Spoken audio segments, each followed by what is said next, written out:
Três irmãos morrem afogados em rio na Grande Florianópolis. O alto número de casos de afogamento já preocupa.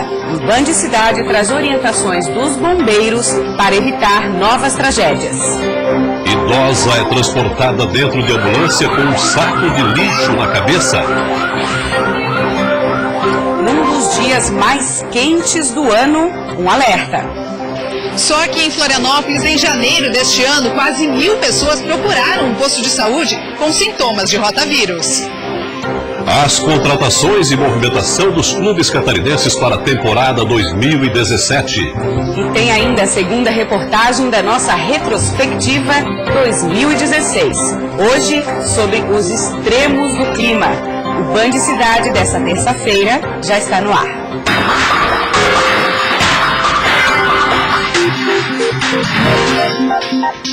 Olá, boa noite para você. Afogamentos em rios e açudes preocupam o Corpo de Bombeiros de Santa Catarina. No caso mais recente, 3 irmãos morreram afogados em um rio na Grande Florianópolis. Alexandre trouxe os filhos e sobrinhos para se refrescar nesse rio em Chapecó. Como eles não tinham colete salva-vidas, o pai e o tio precisaram redobrar os cuidados. Para que não se afogue, não tropique, né? A gente ter esses cuidados. Para a criançada, a tarde no rio foi divertida. Eu cortei ficar aqui e brincar com os primos. Como o Rio Uruguai tem a barragem com mais de 30 metros de altura, Wagner sempre respeita o limite para nadar com segurança. Aqui em si ele não é perigoso, porque aqui é um lugar bem baixinho, né? Mas depois daquela taipa lá já se torna um lugar mais fundo, aí é perigoso. Mas pouco pessoal vai lá, né? O pessoal fica sempre aqui. As mortes em rios e lagos estão preocupando o Corpo de Bombeiros. Nos últimos dias, 8 pessoas morreram. Em Major Gersino, na Grande Florianópolis, 3 irmãos morreram afogados enquanto nadavam em um rio. De acordo com informações do Corpo de Bombeiros, Matheus Lopes, de 11 anos, se afogou. Tiago Ferreira Lopes, o irmão mais velho, de 16 anos, tentou salvá-lo e desapareceu na água. O terceiro garoto, Davi Ferreira Lopes, na tentativa de resgatar os irmãos, também morreu afogado. O local no rio onde as vítimas morreram tinha 5 metros. Após serem resgatados, os corpos foram encaminhados para o IML de Brusque. Para evitar que novos casos aconteçam, o Corpo de Bombeiros repassa orientações. Adultos, crianças, nunca entrar sozinho na água, sempre em duplas, em trios. Os pais sempre têm que estar de olho nas crianças, né? Nunca, que nem eu te falei, num piscar de olhos as crianças podem fugir da situação. Então, os pais sempre têm que estar próximos. Na questões de embarcações, jet skis, barcos, sempre usar o colete salva-vidas. O verão chegou trazendo intenso calor em todo o estado. Hoje houve registro de sensação térmica de 56 graus na região norte. Segundo a EPAGRE, é clima parecido com clima de deserto. Em Lages, na Serra Catarinense, muitas pessoas optaram por sorvete para amenizar o calorão. Essa sorveteria ficou lotada. Com a temperatura acima dos 30 graus, o jeito foi buscar um lugarzinho à sombra. Em Chapecó, a influência do ar quente e úmido também garantiu temperaturas altas, em torno de 32 graus. Na capital, no meio da tarde, termômetros marcaram 39 graus. Mesmo com calor intenso, teve quem se exercitou ao ar livre. No verão é bom a gente sempre se hidratar bem, né? Tomar bastante água. Eu passo bastante protetor. Meteorologistas comparam as características de hoje com clima de deserto. As altas temperaturas são causadas por um chamado sistema pré-frontal, um ar mais quente, que antecede a passagem de uma frente fria. No fim da tarde, a onda de calor já foi amenizando. Lembrando que isso aí é uma temperatura típica de países áridos, né, semidesérticos, até mesmo desérticos. É isso que a gente está passando nessas tardes, né? Temperaturas que chegam aí a 50 graus, isso é coisa de Oriente Médio, deserto e tudo mais, né? Parece brincadeira, mas é essa sensação que o catarinense está passando durante essa semana. A gente vai ter uma virada rápida agora para o vento do quadrante sul, ameniza um pouco isso, vai ter cobertura de nuvens, vai ter chuva, então isso dá uma amenizada no forte calor. Não quer dizer que não vá fazer calor, né? Mas sai aí de 40 para 30. Cuidado redobrado no verão. Com a chegada dos dias quentes, os casos de rotavírus se tornam mais comuns. Na praia, Patrícia tem cuidado redobrado com os alimentos que o Enzo, de 2 anos, e o Theo, de 9 meses, consomem. Além disso, a turista de Porto Alegre fica atenta à higiene antes dos filhos pegarem nos alimentos. A gente traz a barraquinha para eles ficarem ali, não pegarem areia, né? E lava sempre no mar, ou traz uma água, garrafinha com água para lavar as mãos antes de fazer a alimentação. E a Patrícia está super certa, pois o descuido com a higiene e o consumo de produtos mal conservados e contaminados podem causar viroses e rotavírus. E é aqui na praia que estão os grandes vilões dessas doenças. Com o forte calor, os vírus se proliferam rapidamente e é aí que muita gente fica doente. Ao longo de 2016, 146 mil pessoas ficaram doentes em Santa Catarina após terem contato com algum tipo de vírus. Só em janeiro deste ano, em todo o litoral, foram 26 mil casos. Em Florianópolis, quase 1.000 pessoas procuraram um posto de saúde com sintomas de rotavírus. As doenças diarreicas elas podem ser causadas por vírus, por bactéria ou por algum tipo de parasita. Nesse caso, nós tivemos vírus por uma alteração, um surto por vírus. O que isso significa? Não necessariamente o rotavírus, a gente teve também o norovírus, que é um outro vírus que causa sintomas muito parecidos. Geralmente, quais são esses sintomas? Tem uma diarreia, as fezes ficam líquidas ou pastosas, pode ter acompanhado dor abdominal, febre e vômito. Prevenir é simples. Cuidados básicos podem manter a doença longe. Principalmente, lavar muito as mãos. Depois de ir ao banheiro, antes de manipular qualquer tipo de alimento. Manter esses alimentos sempre numa temperatura adequada. Então, se for à praia, levar dentro de uma sacola térmica, essa sacola com gelo dentro para manter a temperatura adequada. Evitar consumir qualquer tipo de alimento que tenha embalagem amassada, que tenha a cor ou o sabor alterado, e alimentos também que estejam amassados, que estejam estufados, principalmente nas conservas, né? Mas em caso de sintomas intensos, é importante procurar um médico. A doença contribui para uma desidratação muito rápida, o que em crianças e idosos pode ser perigoso, podendo até mesmo levar à morte. Repercute nas redes sociais um vídeo que mostra uma mulher com um saco de lixo na cabeça dentro de uma ambulância.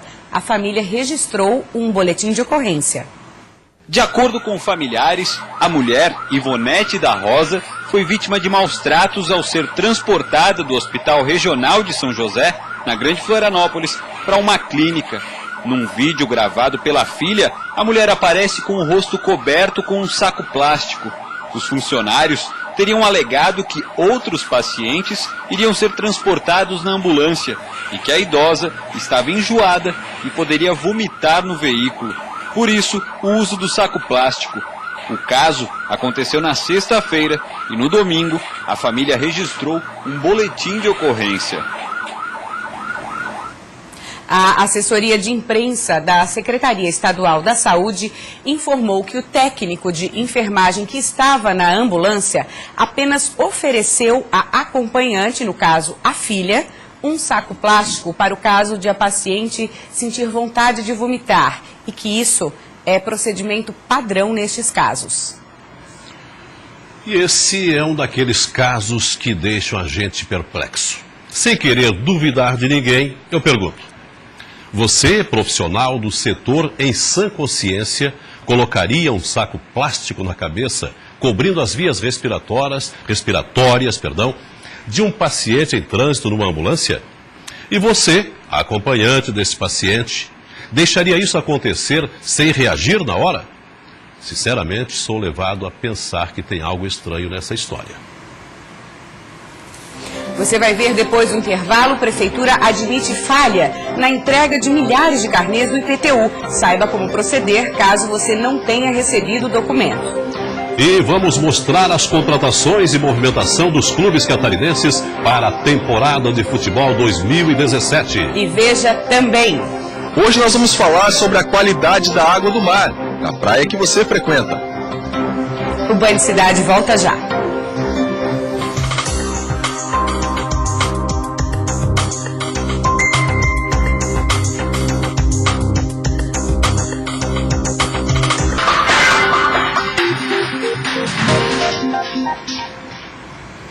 O campeonato catarinense se aproxima, assim como o Brasileirão, e aí os times do estado correm contra o tempo para estruturar os elencos. O repórter Lucas Miranda mostra como está a movimentação.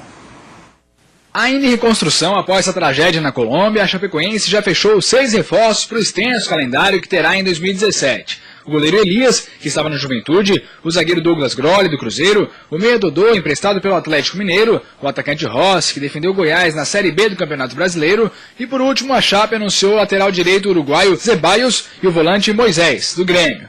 No dia 25 de janeiro, a Chape faz sua estreia na temporada. Pela Primeira Liga, o Verdão recebe o Joinville na Arena Condá. A reapresentação do Avaí, o outro representante catarinense na Série A, acontece no dia 3 de janeiro em Águas Mornas. O time Leão renovou o contrato com alguns atletas e confirmou 2 novas contratações. O zagueiro Gustavo e, por último, o volante Djavan, que estava no Botafogo da Paraíba. A diretoria havia anunciado a saída do goleiro Renan, mas recentemente o presidente Batistotti disse que as portas estão abertas se o atleta quiser voltar, já que ainda não foi contratado nenhum novo goleiro. O Avaí enfrenta o Paraná em sua estreia na temporada em 2017. O jogo acontece dia 25 de janeiro na Ressacada, que passa por reformas. Até o momento, o Figueirense anunciou oficialmente 6 reforços para a temporada 2017. Foram os volantes Juliano e Helder, os atacantes Elias e Bill, e as 2 últimas novas contratações foram o meia Everton, que trabalhou no Fortaleza com o atual técnico alvinegro, Marquinhos Santos, e o lateral direito, o Eldinho, que atuou no Brasil de Pelotas em 2016. A pré-temporada do Figueira, na preparação para a disputa da Série B em 2017, começa no dia 4 de janeiro, no Centro de Formação e Treinamento do Cambirela, em Palhoça. O primeiro jogo do Furacão no ano será contra o Londrina, dia 25 de janeiro, pela Primeira Liga. O Tigre, que teve o jovem técnico David como maior reforço anunciado até o momento, espera fechar com pelo menos 4 atletas nos próximos dias. Já foram anunciados Maicon Silva e Pimentinha. O primeiro compromisso do Criciúma na próxima temporada será no dia 25 de janeiro, contra o Fluminense, em partida válida pela Primeira Liga. Depois do rebaixamento para a Série C, o Joinville anunciou 6 reforços. Os nomes mais conhecidos são do atacante Ciro, que já passou pelo Figueirense, e do experiente meia Lúcio Flávio, de 37 anos, que estava no ABC. O primeiro compromisso do JEC na temporada 2017 é contra a Chape, na Arena Condá, pela Primeira Liga, dia 25 de janeiro. Uma boa notícia. Novos relatórios da Fátima mostram que aumentaram os pontos próprios para banho aqui em Florianópolis. Você sabe se a água da praia que você frequenta está própria para banho? Sim. Não sei. No conozco, es la primera vez que venimos. Conoce? Não, tampouco. Segundo relatórios passados da Fátima, Fundação do Meio Ambiente, mais de 70% das praias de Florianópolis estão aptas para o banho. Porém, na última sexta-feira, dia 23 de dezembro, a Fundação divulgou um relatório atualizado, que aponta que esse número já aumentou. Agora passou para 73,3% de praias próprias para banho na capital. No comparativo, os anos de 2014 e 2015, nos meses de dezembro, nós tínhamos um número de pontos impróprios bem superior. Em 2016, nós temos uma nova realidade, principalmente aqui no norte da ilha, de que os indicativos são de uma temporada mais limpa, mais segura em termos de corpos hídricos. Foi colocada aqui uma estação de tratamento que colhe a água do rio e trata e devolve. Em termos de Rio do Brás, hoje nós temos um cenário, do ponto de vista ecológico, já bem diferente, já bem melhor, bem mais positivo. Neste mesmo relatório, ainda consta que 11 pontos passaram a ser impróprios e 8 locais passaram para próprio. Dá para ir em todas as praias, só tem que verificar se aquele ponto onde se interessa de se banhar e de frequentar a praia, se ele está próprio ou impróprio. A Fátima se preocupa em manter o turista muito bem informado. Justamente por isso, a existência dessas placas como essa aqui atrás, informando a qualidade das praias que você frequenta. Só que essas mesmas placas vêm sendo alvo de muito vandalismo aqui no litoral. Então, por isso, a Fátima está disponibilizando a partir de agora os relatórios de balneabilidade no próprio site da Fundação, assim como por um aplicativo chamado Praias SC, disponível para a plataforma Android. muito vandalismo, as pessoas acabam furtando essas placas, né?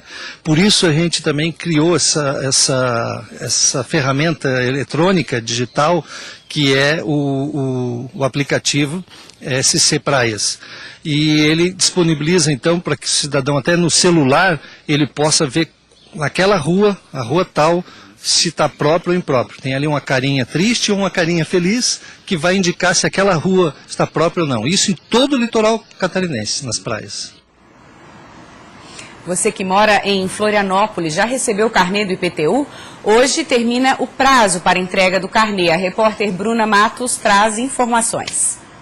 A entrega dos carnês do IPTU da capital terminou hoje, mas a prefeitura já admite falha na entrega de pelo menos 11 mil carnês. Por isso, o morador que não recebeu o seu deve acessar o site da prefeitura e imprimir a segunda via.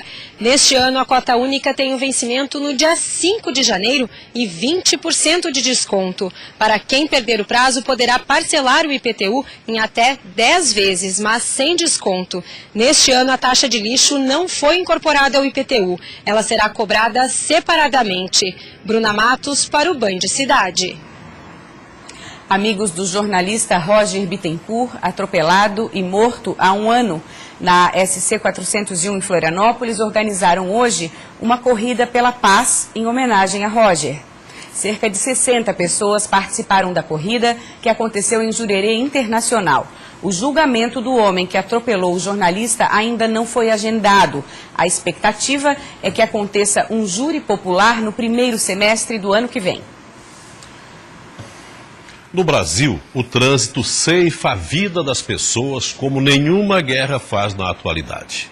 Em média, 50 mil pessoas por ano. Os acidentes são causados basicamente por causa da imprudência.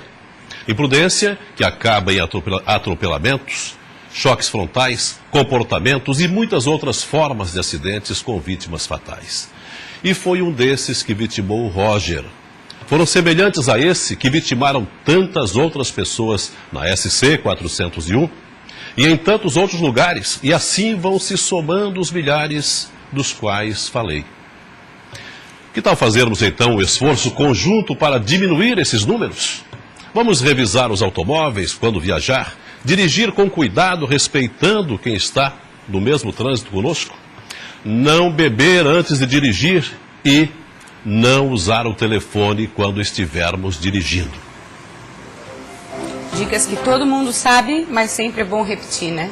É verdade, por isso estamos falando. A seguir aqui no Band Cidade, ventos fortes, ressaca do mar e muita chuva de granizo marcaram o clima neste ano em Santa Catarina. Influenciou a economia e a vida das pessoas. É o que você vai acompanhar na nossa retrospectiva daqui a pouco.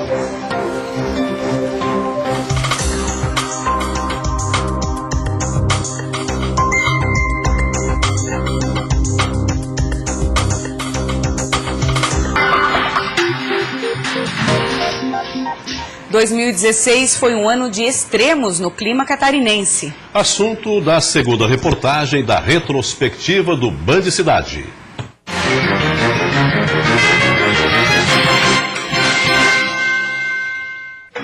Teve ruas alagadas, muito granizo, teve maré vermelha, rio transbordando, naufrágios, casas destelhadas pela ventania. O ano de 2016 foi marcado por muitos eventos climáticos. O tempo mexeu com a vida das pessoas e com a economia do estado. Logo no início do ano, a praia de Canasvieiras, no norte da ilha, espantou os turistas por causa do mau cheiro do Rio do Brás. A água contaminada transbordou e atingiu o mar. A mancha escura no oceano abalou a temporada de verão em uma das praias mais movimentadas da capital. Uma microexplosão destruiu casas, arrancou árvores inteiras e transformou a vida de inúmeras famílias. Por onde passou, o fenômeno causou muitos estragos. Uma ventania de mais de 100 km por hora que abalou várias regiões. Sensação de tristeza, né? Para quem tinha tudo, agora não tem mais nada.